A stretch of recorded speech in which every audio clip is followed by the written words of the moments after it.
Like millions of Americans, I learned of the tragic events in Arizona on Saturday, and my heart broke for the innocent victims. No words can fill the hole left by the death of an innocent, but we do mourn for victims' families as we express our sympathy. I agree with the sentiments shared yesterday at the beautiful Catholic Mass held in honor of the victims. The Mass will hopefully help begin a healing process for the families touched by this tragedy and for our country. Our exceptional country. So vibrant with ideas and passionate exchange and debate of ideas, it's a light to the rest of the world. Congresswoman Giffords and her constituents were exercising their right to exchange ideas that day to celebrate our republic's core values and peacefully assemble to petition our government. It's inexcusable and incomprehensible why a single evil man took the lives of peaceful citizens that day. Now, there's a bittersweet irony that the strength of the American spirit shines brightest in times of tragedy. We saw that in Arizona. We saw the tenacity of those clinging to life, the compassion of those who kept the victims alive, and the heroism of those who overpowered a deranged gunman. Like many, I've spent the last few days reflecting on what happened and praying for guidance. After the shocking tragedy, I listened at first puzzled, then with concern, and now with sadness to the irresponsible statements from people attempting to apportion blame for this terrible event. President Reagan said, "We must reject the idea that every time a law is broken, society is guilty rather than the lawbreaker. It is time to restore the American precept that each individual is accountable for his actions. Acts of monstrous criminality stand on their own. They begin and end with the criminals who commit them, not collectively with all the citizens of a state, not with those who listen to talk radio, not with maps of swing districts used by both sides of the aisle, not with law-abiding citizens who respectfully exercise their First Amendment rights at campaign rallies, not with those who proudly voted in the last election." The last election was all about taking responsibility for our country's future. Now, President Obama and I may not agree on everything, but I know he would join me in affirming the health of our democratic process. 2 years ago, his party was victorious. Last November, the other party won. In both elections, the will of the American people was heard, and the peaceful transition of power proved yet again the enduring strength of our republic. Vigorous and spirited public debates during elections are among our most cherished traditions. And after the election, we shake hands and we get back to work. And often both sides find common ground back in D.C. and elsewhere. If you don't like a person's vision for the country, you're free to debate that vision. If you don't like their ideas, you're free to propose better ideas.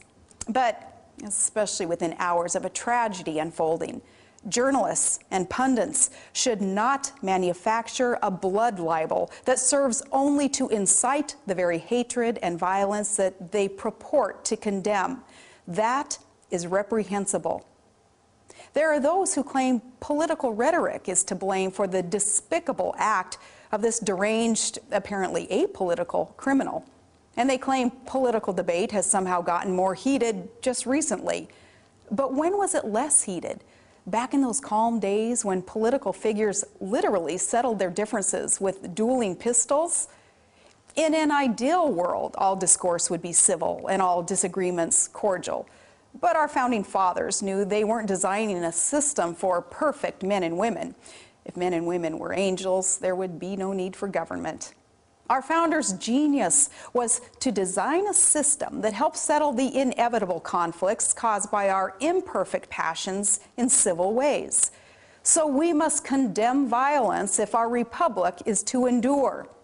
As I said while campaigning for others last March in Arizona during a very heated primary race, I said we know violence isn't the answer. When we take up our arms, we're talking about our vote.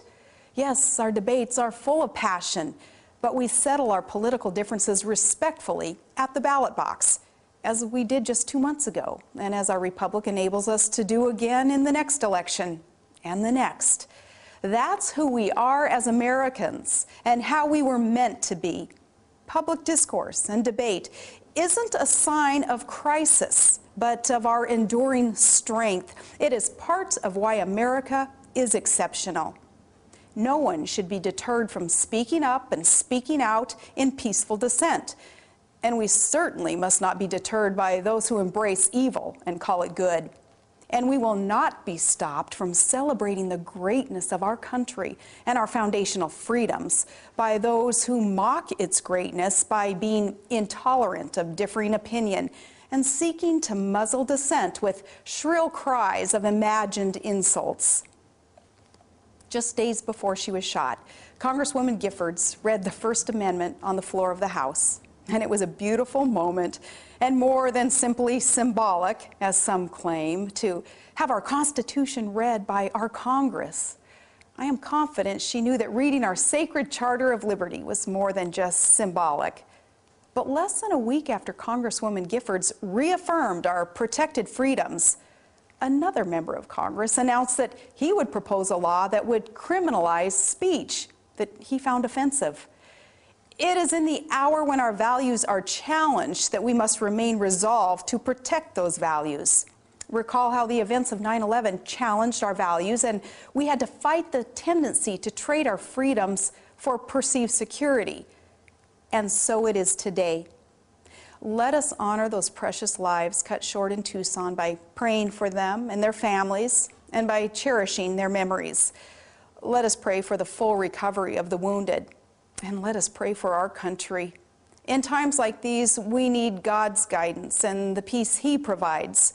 We need strength to not let the random acts of a criminal turn us against ourselves or weaken our solid foundation or provide a pretext to stifle debate. America must be stronger than the evil we saw displayed last week. We are better than the mindless finger-pointing we endured in the wake of the tragedy. We will come out of this stronger and more united in our desire to peacefully engage in the great debates of our time, to respectfully embrace our differences in a positive manner, and to unite in the knowledge that though our ideas may be different, we must all strive for a better future for our country.